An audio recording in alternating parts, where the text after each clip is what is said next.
So, I was just doing the sled drag part of my daily workout. Went okay. Not going to get into that. Anyone that is interested in seeing the data, and I'm always up for some good coaching from people that are in the know. Um, but that's not the point of this thing. As I was finishing this thing up, it occurred to me 90. I have basically three groups of people in my Facebook feed in particular. It really doesn't. This analogy doesn't apply as much to like my interactions in daily life because my Facebook feed, realistically, my friends network includes a lot of people that I don't mean to offend anyone, but there are some people in here I don't interact with a whole lot. And in life, I'm a little bit more discerning about how I spend my social battery. With my social media, just because I can refine this a little bit more, and I have a closely I have a close group of friends, family that I run my stuff through before I put anything on here. So if you're seeing it realistically, I'd stand by it and I'd have my boss read it and not be ashamed. Um, Anything that doesn't pass that filter, realistically, you're not going to see on here. But in any case, just because I'm comfortable with what I have here and I'm really trying not to make myself vulnerable on social media, it becomes more, this analogy applies a little bit more. I have three basic groups of people, to my point, that end up seeing what goes into my Facebook feed. 98% of the people that see my stuff are people that I'm really only loosely associated with and probably don't care. And I don't mean that with any sort of negativity. I'm not angry about it. Really, I'm not.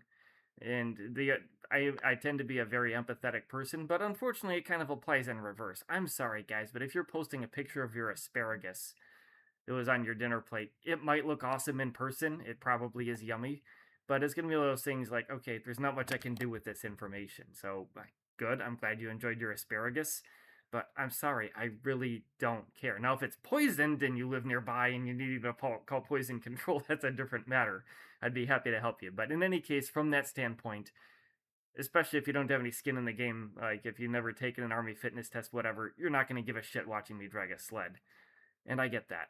So 98% of people that see my stuff, if they aren't really emotionally invested, I have a lot of old HEMA friends that I haven't seen in years. Great guys, I miss you guys, but you probably don't really care about most of the stuff you see on here, and that's okay. I really over-explained that. I don't care about that either, honestly. This is just as much for me as for anyone else, but uh, probably a relatively small percentage. I generally try to keep my interactions with people that I actively know to be like openly adversarial, very limited. But there are probably at least 1% of the people that end up being able to see my posts. Either there are a lot of weird situations. I'm not going to get into that. Where for whatever reason I have to be friends with somebody, and probably they're at least a little bit wanting to see me fail. And then the remainder, again, a very small percentage, regardless of whether I'm posting about my breakfast or whatever. You guys care about me. You're actively invested in my success for one reason or another. And to you, sorry that it took me 3 minutes and 45 seconds to get here. It is most of what gets me up in the morning. I know that there are people that have done me tremendous kindnesses, whether it's a word of advice, whether it's real talk telling me when I'm making a mistake. I am, after all, human. Uh, Especially when you know that I'm not going to take it well. And it's probably going to be, if it's something that I disagree with you on, I might take a moment to not be the most pleasant person before I realize that you're right and acknowledge it. That takes a lot of bravery, and eventually, I'd like to think most of the time I do eventually come around and I admit when I'm wrong. I appreciate that more than anything. But then also people that go out of their way to do kindnesses for me when I know realistically, in a lot of cases, I just don't have the bandwidth or the capability to pay you back, at least to the degree that you deserve. Um, and there's always financial remuneration. Like if you ever need to move a house and I'm able to get there, I'll do it. But people that have done kindnesses for me that I am just woefully unprepared in the moment or in even the near future to reciprocate to the extent you deserve. And really the best I can do with a thing like that is just to express. I know that talk is cheap, but I am grateful for you, and that is most of what gets me going. But at the same time, uh, negative motivation is still motivation. So I gotta say, for that 1%, that probably even a few people that actually do care about me in most ways, but I don't want to sound arrogant and say that they're jealous. Um, but even the best of people have those moments where their darker nature takes over, and at least some small part of them wants to see me fall flat on my face. I get it. Realistically, we're all human, and most of them are genuinely good, decent people that I care about. But at the same time, like I say, we're all human.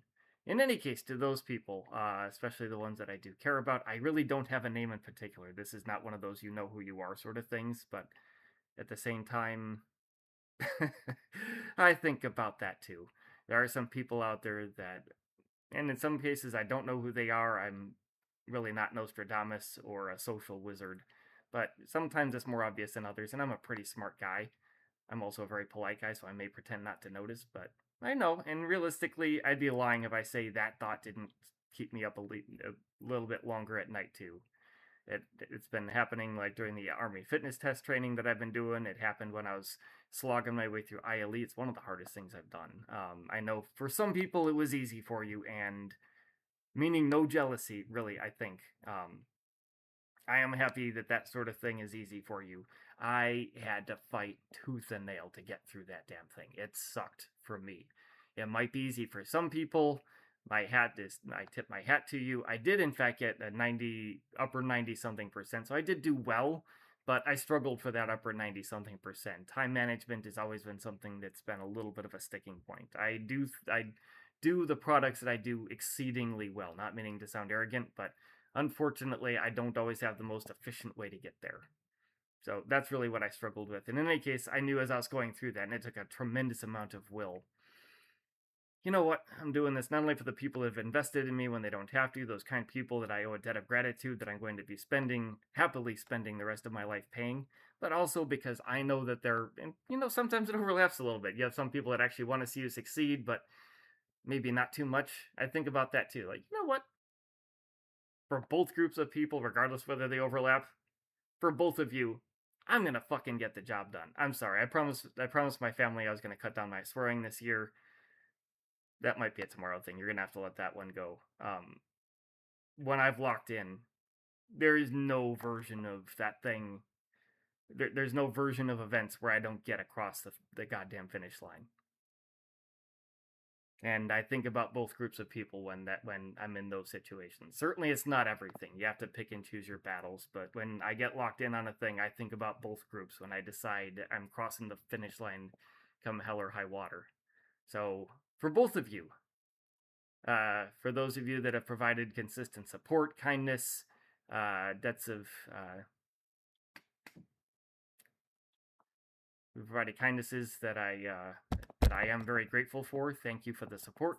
For those of you, that very select few that has slipped through my cracks and are somehow involved, even if you are working against me or quietly cheering for me to fail, thank you for the motivation. I won't lie, there are some moments where I've had difficulty being classy in my thoughts, and I've thought to myself, I am going to earn your silence. And I'm going to go ahead and leave it on that note. Sometimes, if you're not able to be classy, you just need to use that negative energy. We all have those people in our lives, and oftentimes those are good people, but where you do have people that want to that do not have your best interests at heart, even if they are ashamed of it, sorry, you got to earn their silence and use that thought. Those people that want to see you fail, if you want it bad enough, you're going to find a way. Earn their silence. Whoever that, I hope that actually helps somebody, and I haven't just wasted 10 minutes of everyone's time. If anyone is still watching, and I'm not just talking to myself, but anyway, that's Charlie's Friday afternoon, trying to put off doing my 2 mile time trial TED talk. Happy Friday, everyone.